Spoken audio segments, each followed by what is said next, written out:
안녕하세요. 새기둔의 교회 교회학교 학생 여러분. 지난 한 주간 동안도 건강하고 즐겁게 잘 지냈지요? 그럼 지금부터 10월 10일 교회학교 예배를 하나님께 정성껏 드리겠습니다. 먼저 사도신경으로 신앙 고백합니다.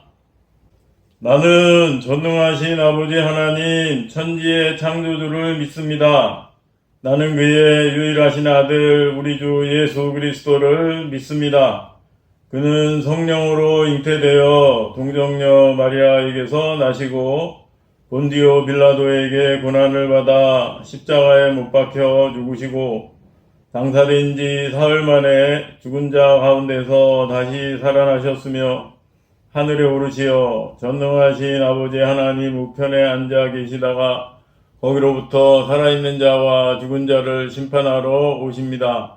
나는 성령을 믿으며 거룩한 공교회와 성도의 교제와 죄를 용서받는 것과 몸의 부활과 영생을 믿습니다. 아멘. 다음은 전도사님이 기도하겠습니다. 하나님, 지난 한 주간 동안도 우리 교회학교 학생들 건강하게 지켜주신 것을 감사드립니다. 오늘도 또 이렇게 동영상으로 예배 드리는데 그렇더라도 정성껏 예배 드리게 하시고 예수님 말씀을 잘 듣고 잘 실천하는 우리 학생들 되게 해주세요. 감사하며 예수님의 이름으로 기도합니다. 아멘. 오늘 말씀의 제목은 나를 따르라 입니다. 이에 대한 하나님의 말씀은 요한복음 1장 43절입니다. 함께 읽어보겠습니다. 이튿날 예수께서 갈릴리로 나가려 하시다가 빌립을 만나 이르시되 나를 따르라 하니입니다. 예수님께서 갈릴리로 나가시다가 빌립이라는 사람을 만나서 예수님을 따라오라고 하신 그런 말씀이에요. 이 성경 말씀에 대한 이야기를 살펴보겠습니다. 지난 여름 성경학교 때 배웠는데 세례 요한은 예수님보다 먼저 태어나서 생명의 빛이 우리에게 오십니다. 그분을 믿어야 합니다. 라고 말하면서 예수님을 믿으면 구원을 받는다고 사람들에게 전했어요. 기억나나요? 어느 날 세례 요한이 예수님을 하나님의 어린 양이라고 하는 말을 듣고 세례 요한의 두 제자가 예수님을 따라갔어요. 어린 양은 하나님께서 이스라엘 백성을 애굽의 노예에서 해방시키기 위해 10가지 재앙을 내렸는데 마지막에 애굽의 바로왕에서부터 가축의 모든 장자를 죽음의 사자를 보내어 죽게 할 때 어린 양의 피를 문 가장자리에 바른 이스라엘 집의 장자는 한 명도 죽지 않았는데 그때 죽은 어린 양을 가리키는 거예요. 그래서 이 어린 양의 피를 문 가장자리에 바르기 위해서 어린 양이 대신 죽은 덕분에 이스라엘 집의 장자들이 모두 산 거죠. 세례 요한이 예수님을 하나님의 어린 양이라고 말한 것은 예수님이 바로 그런 어린 양처럼 우리 대신 십자가에 못 박혀 죽으시고 예수님을 믿는 자마다 죄로 인해 죽지 않고 영생을 얻게 될 것을 가리켜서 말한 거예요. 즉 세례 요한은 예수님을 우리들의 구원자시라고 말한 거지요. 그래서 세례 요한의 두 제자는 예수님이 구원자이심을 믿고 예수님을 따라간 거예요. 예수님은 그들과 함께 가시다가 이번에는 빌립을 만나서 나를 따르라 라고 말씀하시자 빌립도 예수님이 구원자이심을 믿고 예수님을 따라갔어요. 예수님이 누구를 만났다고요? 빌립이에요. 그런데 지난주 말씀에서도 베드로가 예수님의 말씀대로 깊은 데로 가서 그물을 내렸더니 배에 가득 찰 정도로 고기가 많이 잡혔어요. 갈릴리 호수에서는 원래 깊은 데에서는 고기가 잡히지 않는데 예수님의 말씀대로 했더니 많은 고기를 잡는 놀라운 기적이 일어난 거예요. 그러자 베드로와 야고보와 요한은 예수님이 이 구원자이심을 믿고 모든 것을 버려두고 예수님을 따라갔어요. 이렇게 세례 요한의 두 제자와 또 빌립과 베드로는 예수님이 구원자이심을 믿고 예수님을 따라갔어요. 예수님께서는 지금도 우리에게 나를 따르라 라고 말씀하세요. 예수님이 우리 눈에 보이지 않고 예수님의 음성이 귀에 들리지 않지만 우리와 함께 하시면서 나를 따르라고 말씀하시고, 그래서 지금 이렇게 예배 드리는 것도 예수님이 나를 따르라 라고 말씀하신 것에 순종해서 예배 드리고 있는 거예요. 이것이 무엇이지요? 나침반이에요. 나침반은 우리가 바른 길을 갈 수 있도록 인도하는 역할을 하지요.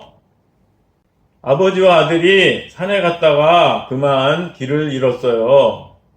불안한 아들은 아버지에게 빨리 가자고 재촉했어요.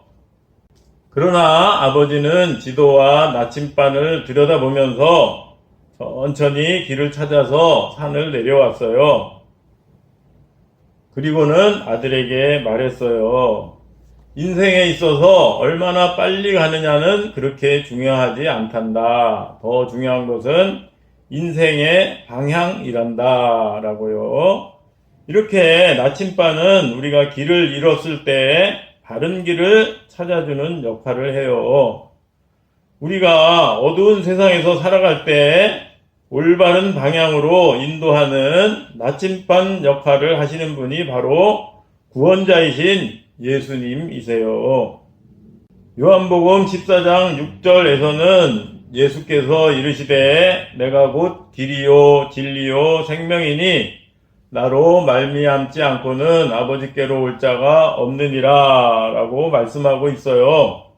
여기서 예수님이 길이요 진리요 생명이니 라고 말씀하신 것은 예수님이 바로 생명에 이르는 길이라는 뜻이고, 또 그 뒤에 나로 말미암지 않고는 아버지께로 올 자가 없느니라 라는 말은 예수님을 믿지 않으면 하나님 아버지께로, 즉 천국에로 갈 수 없다는 뜻이에요. 결국 이 말씀은 예수님을 믿어야만 천국에 갈 수 있다는 뜻이지요. 따라서 우리가 이 세상에서 죄에 빠지지 않고 천국을 가려면 예수님을 잘 믿어야 하고, 그렇기 위해서는 이렇게 예배를 빠지지 않고 정성껏 잘 드려야 하는 거예요.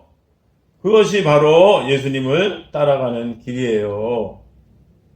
따라서 구원자이신 예수님을 소망 삼고 예수님의 말씀에 순종하며 살아가는 우리 학생들 되기를 바랍니다. 알았지요? 그럼 지금부터 오늘 배운 것에 대한 5문제를 풀 거예요. 5문제에 대한 정답을 지금까지처럼 보내면 스티커 2장과 다음에 교회 와서 예배 드릴 때 좋은 상품을 줄 거예요. 정답을 보내는 요령은 오늘 중에 저에게 문자 메시지로 보내면 되겠습니다. 1번 문제, 예수님보다 먼저 태어나서 예수님이 구원자로 오실 것을 사람들에게 전하면서 예수님을 하나님의 어린 양이라고 말한 사람은 누구인가요? 1번 세례 요한, 2번 세례 빌립. 2번 문제, 다음 내용이 맞으면 O, 틀리면 X라고 말해요. 예수님을 하나님의 어린 양이라고 말한 것은 예수님이 어린 양처럼 우리 대신 십자가에 못 박혀 죽으시고 예수님을 믿는 자마다 죄로 인해 죽지 않고 영생을 얻게 될 것을 가리켜서 말한 거예요. 맞으면 O, 틀리면 X입니다.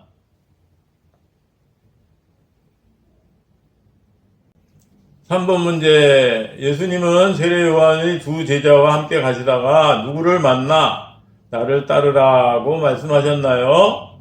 1번 빌립, 2번 요한.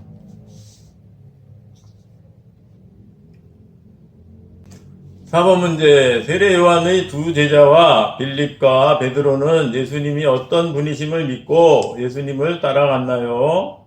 1번 창조주, 2번 구원자.